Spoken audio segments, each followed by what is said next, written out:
السلام عليكم. قبل ما تسمع الفيديو متنساش تعمل لايك واشتراك في القناة وتفعل خاصية الجرس. النهاردة الحلقة مختلفة شوية. اخترت لكم جزء صغير جدا وبسيط من كتاب اعرف وجهك الآخر وحبيت اتكلم عنه. قبل ما نتكلم عن العلاقة العميقة والسطحية وازاي تحدد علاقاتك بالناس اللي حواليك انهي نوع فيهم، لازم نبدأ الأول كده بالحدود اللي انت بتحطها لنفسك وايه اللي هيحصل لما انت تواجه غيرك بيها. هقولك، في الكتاب اتكلم عن الجزء ده وقال إن المواجهة هي الحقيقة. المواجهة هتكشف لك حقيقة البشر. الكل هيحبك ويستلطفك لما انت تكون الأمور بينك وبينه هادية ومستقرة، لكن أول لما تعبر عن نفسك وتحط حدودك ساعتها كل الأقنعة بتقع.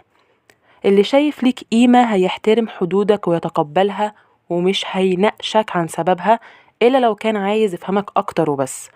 أما الإنسان اللي مش شايف لك قيمة فده أول لما تحط حدود هيحاول يتمادى عليها، يا إما هيقلل ويسخف منها.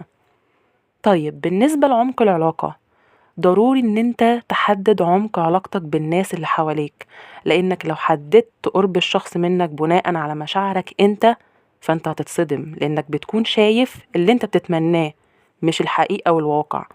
وممكن كمان تلقبه بألقاب مش لايقة عليه ولا على طبيعة العلاقة بينكم بجد. طب ايه هي معايير قياس عمق العلاقة؟ يعني ازاي تعرف العلاقة دي فعلا عميقة ولا مجرد علاقة سطحية؟